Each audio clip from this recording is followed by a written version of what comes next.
Good evening, my fellow seekers of happiness and serenity. I'm going to stick with that because we are all seeking happiness and we are all, I hope, seeking serenity. I mean, it's good to want things to be shaken up every now and again, but mostly we want a nice, easy life. That's what humans want. And that is sometimes our downfall. But that is another story. Okay, probably got a lot more to say on the subject, but I've been had a couple of epiphanies. I don't know. You remember that scene from the Matrix? I have had an epiphany. I think he said an epiphany. Anyway, it was about like humans being like a virus. Agent Smith. I'm not Agent Smith. Hair's wrong. My hair is nowhere near as cool as Hugo Weaving's is. Hugo Weaving, yeah, there's only one of them. Hugo Weaving apostrophe S. But we were talking, or I was talking, about things you can do to help alleviate depression. Depression, very, very serious subject, especially when it's major depression. But there are a couple of things you can do when you are in the throes of what most of us consider to be, not just temporarily sad or a bit down, but in the grips of depression, rather than push so far over the edge that you really, really, really need help. So this is just, you're going through a bad patch emotionally. So I talked about exercise, and it occurred to me there's one form of exercise that a lot of people like, and you can combine it with my recommendation to listen to the right kind of music, and that's dance. If you're embarrassed about it, take yourself somewhere private, get a pair of pods, earphones, whatever it is you want to do, put on some dance music, and just, I'm not talking about doing a full-on Fred Astaire, Ginger Rogers, John Travolta, I don't know who else are famous dancers. I'm not really into dance that much, but dance stuff, but just move your body. It's a form of exercise. It'll get your lymph glands going, and you're doing two things simultaneously. Your body responds to certain rhythms, and if the music is dance music, it's cheerful music, so it will.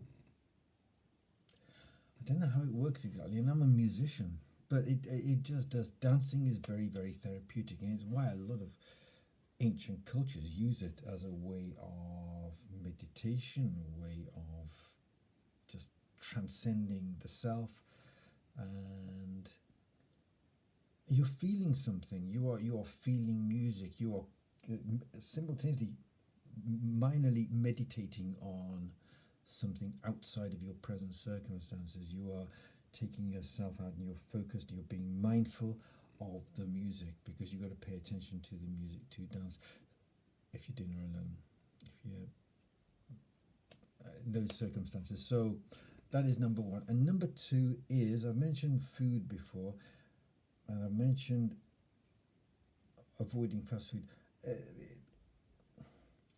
A lot of times, some foods in some countries contain pesticides. And I'm going to single out the United States here. It's possible it's in other places as well. But in some areas, they use a pesticide called Roundup and similar pesticides. And these are pesticides which, they're herbicides. They're meant to kill weeds. But that's not what they're used for. They are used to, they have a side effect which is beneficial to the farmers. And as if you've got, say, an ear of corn, and 2/3 of it is ripe, but 1/3 at the bottom is not ripe, this weed killer will make all of them ripen at the same time. So the farmer is guaranteed a 100% yield. Now that sounds great, doesn't it? But the problem is that this weed killer is systemic. What that means is it gets into the system.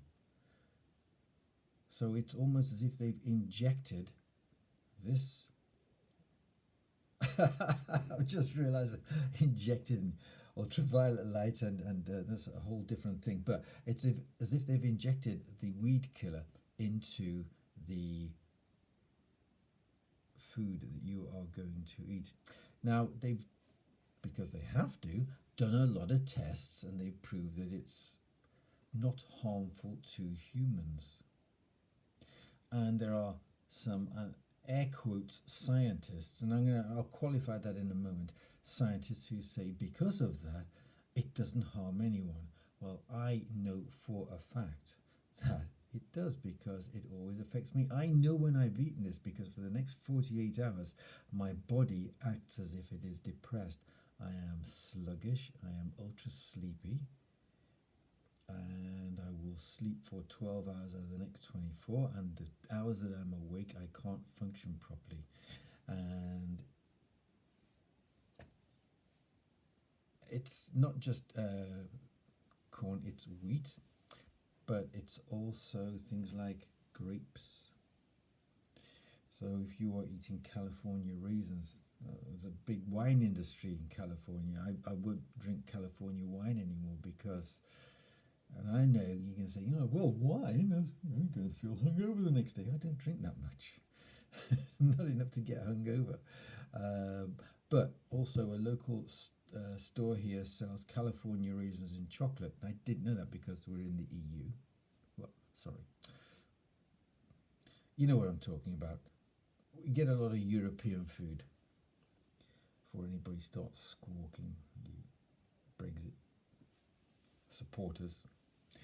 And I assumed that the grapes I was eating would be from somewhere like Cyprus or Spain or Sardinia, somewhere like that, but it turned out they were California raisins. And I only found out after I exhibited these symptoms, and I went and had a look at the packets, and lo and behold, they were California raisins. So I'm just pointing this out. I'm not pointing any fingers at anybody. There's an economic reason why the farmers do it, but it may be causing you problems.